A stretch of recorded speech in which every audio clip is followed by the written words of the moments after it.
días. Bueno, el día de hoy vamos a presentar una paciente de staff del doctor Simón Aristizábal. Para la revisión del tema vamos a hablar pues algo de dolor patelar y reconstrucción del mecanismo extensor. Los objetivos que me planteé para esta pequeña charla son describir las teorías del dolor patelofemoral, explicar las diferentes patologías a tener en cuenta en cuanto al paciente con la luxación de la rótula en el esqueleto inmaduro y mostrar algunos de los resultados de los procedimientos que se realizan en estos pacientes. Entonces, cuando el doctor me dijo que revisáramos el tema de la paciente, pues básicamente es un dolor residual que se presentó después de haber hecho una reconstrucción del mecanismo extensor y hay cero resultados acerca de eso. Después de jalarme el pelo un ratico, empecé a buscar por separado y más o menos lo que les voy a hablar es un poquito de ambas cosas. Lo primero que nos tenemos que preguntar es si cuando corregimos la mala alineación y la inestabilidad patelofemoral vamos a mejorar el dolor, y lo que dice la literatura es que muchos pacientes con inestabilidad y mala alineación patelofemoral son asintomáticos y nunca presentan dolor, y pacientes que son sintomáticos no siempre tienen que tener una mala alineación del mecanismo extensor. Y es claro en los artículos que las cirugías de realineación de este mecanismo no tienen el objetivo primario de corregir el dolor en el paciente, sino de mejorar esa inestabilidad. No siempre se va a lograr el alivio del dolor, ya que vamos a ver que tiene causas multifactoriales, y que el dolor persista en los pacientes no se considera en la revisión de la literatura como un fracaso o una complicación, pero siempre hay que descartar causas intervenibles de esto.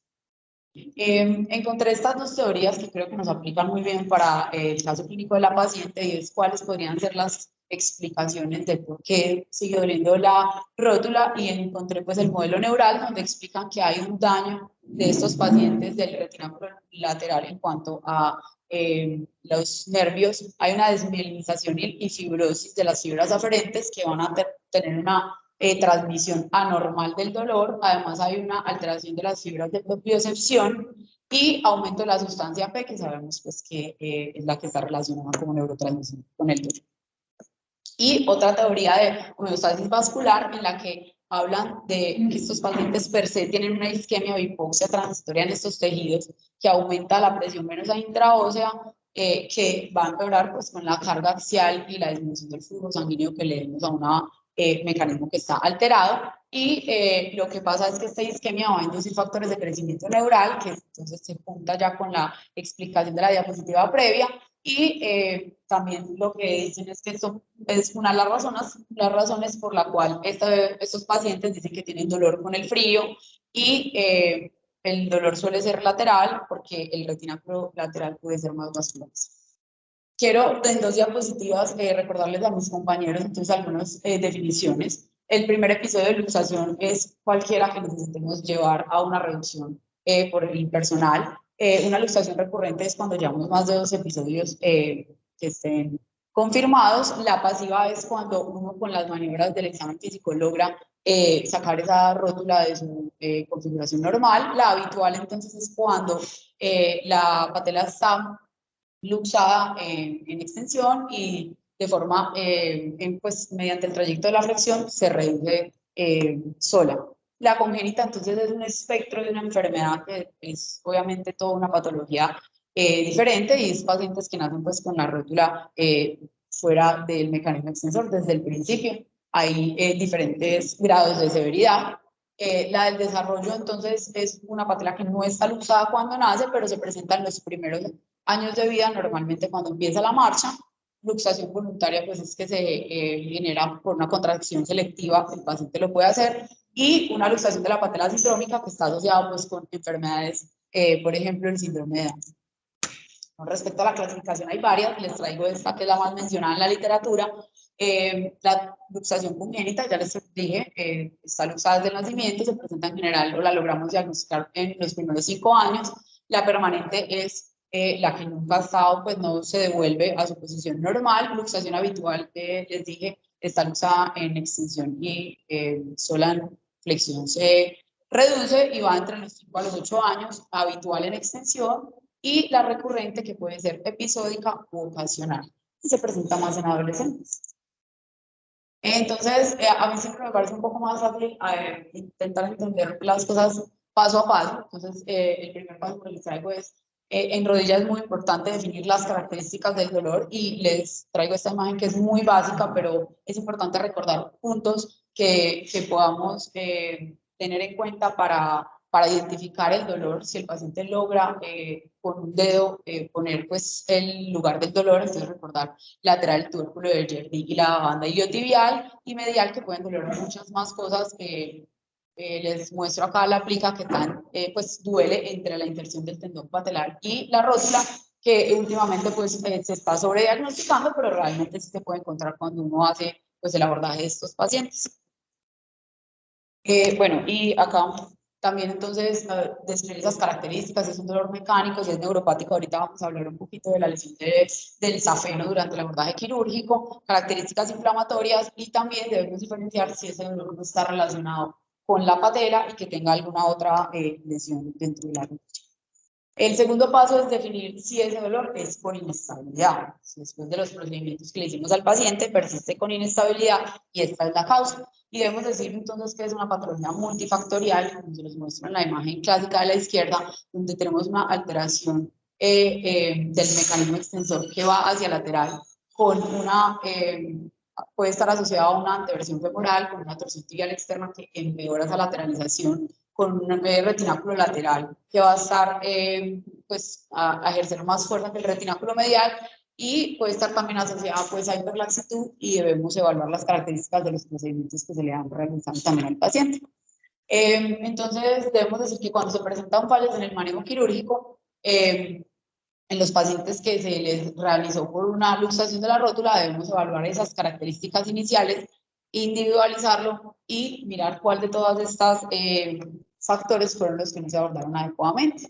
Entonces, me pareció más fácil hacer una lista de chequeo para definir cuáles son las alteraciones que no se intervinieron en esa cirugía, y podemos empezar por las alteraciones anatómicas. Entonces, los pacientes con displasia troclear o displasias de la patela, que tengan hipoplasias del cóndilo lateral, que es muy común en los pacientes con luxaciones congénitas, o una rótula alta. Vamos a ir evaluando todo esto. Los factores que aumentan las fuerzas de vectores laterales, como se les mostró en la imagen, el valgo, el aumento del TTG, que es esa distancia entre la tuberosidad tibial y el surco troclear, asociado también puede estar a la anteversión femoral de la torsión tibial externa, y los factores que disminuyen esa fuerza de contención medial, que serían pues entonces una insuficiencia del ligamento patelofemoral medial y debilidad del vasto medio.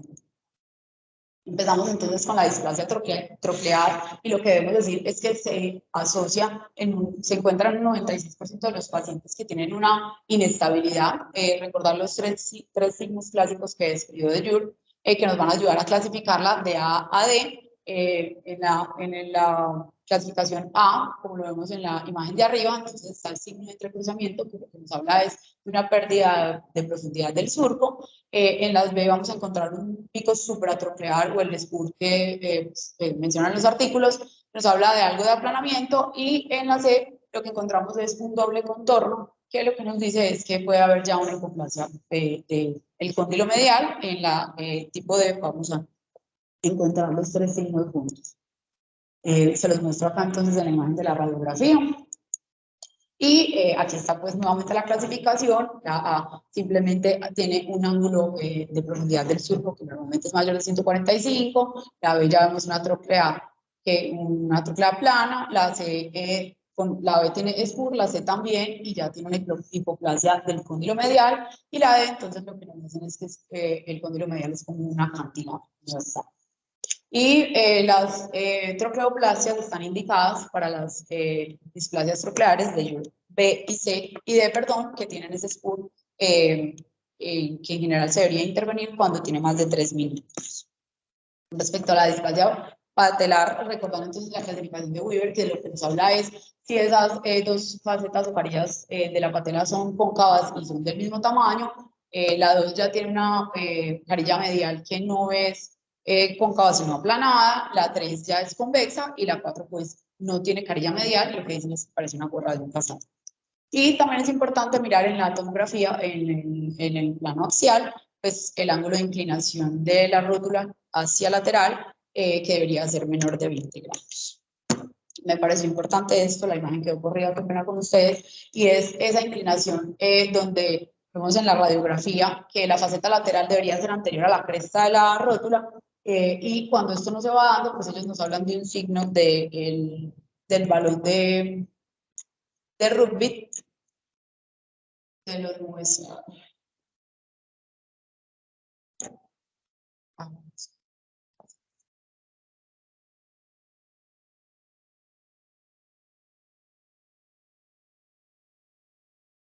Que tenía. Bueno, simplemente es la misma imagen en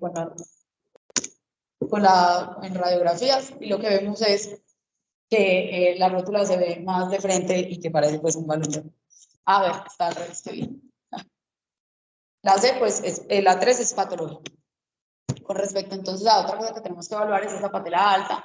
Se encuentra en relación en un 50 o 60% de los pacientes que tienen inestabilidad.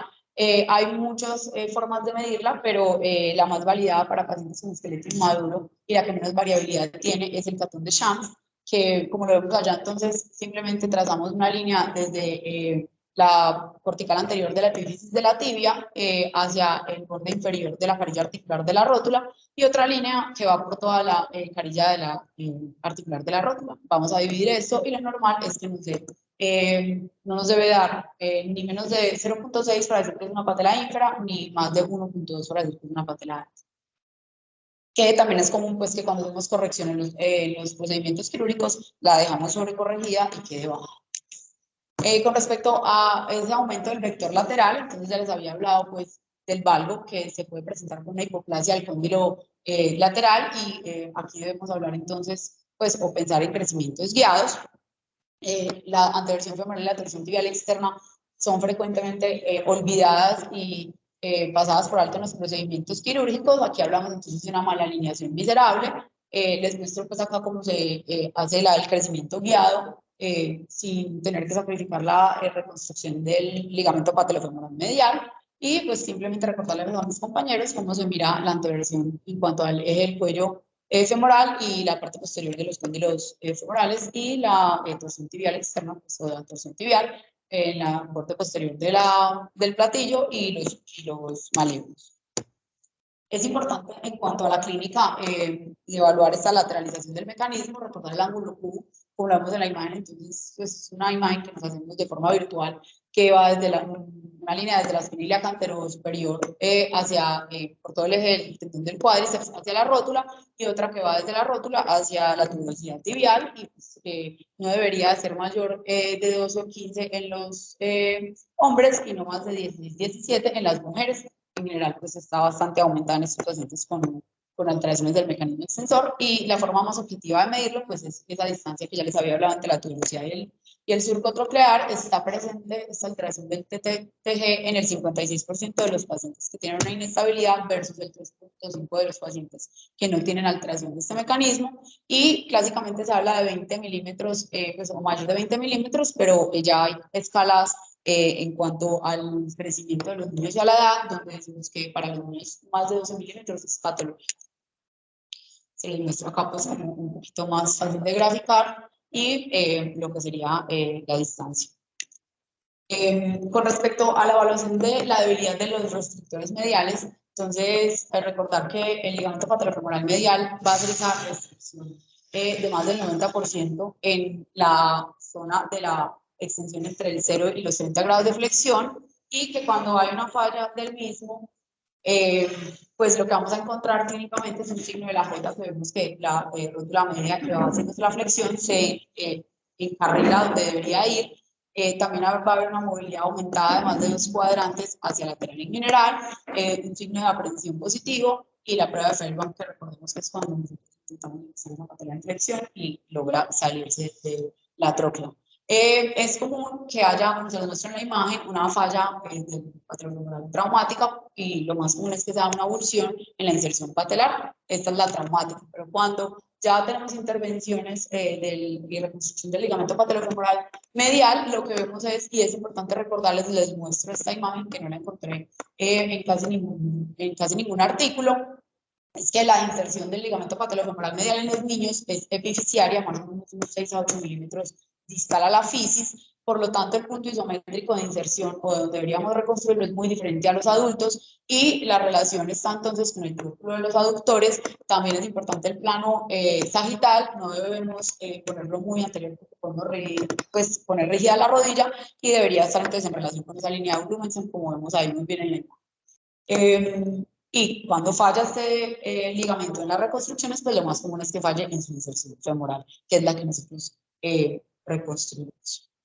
Con respecto a las lesiones condrales grandes, la resonancia es una buena ayuda diagnóstica para encontrarlas. El 90% tiene una sensibilidad del 90% para las que son clínicamente significativas, de lo que se habla es de más de 7 a 10 milímetros. Y simplemente recordarles entonces la clasificación que se ve muy clara pues en esta imagen, y es que las tipo A simplemente tienen algo de edema o hiperintensidad del cartílago. Ya las B tienen una erosión superficial que es menor del 50%, las C tienen una erosión que va entre el 50 y el 100, con algo de edema medular, y las de espesor completo, que tienen ya una lesión subcondral, y las E es cuando esta lesión subcondral hace una emulsión, que son fragmentos libres. Para terminar esta parte, entonces, este artículo que estudió los predictores mayores para una falla o una inestabilidad patelofemoral, entonces el TTTG que ya les dije para los niños es mayor de 12 milímetros, la inclinación patelar del ángulo en el eje coronal axial, perdón, de más de 20 grados,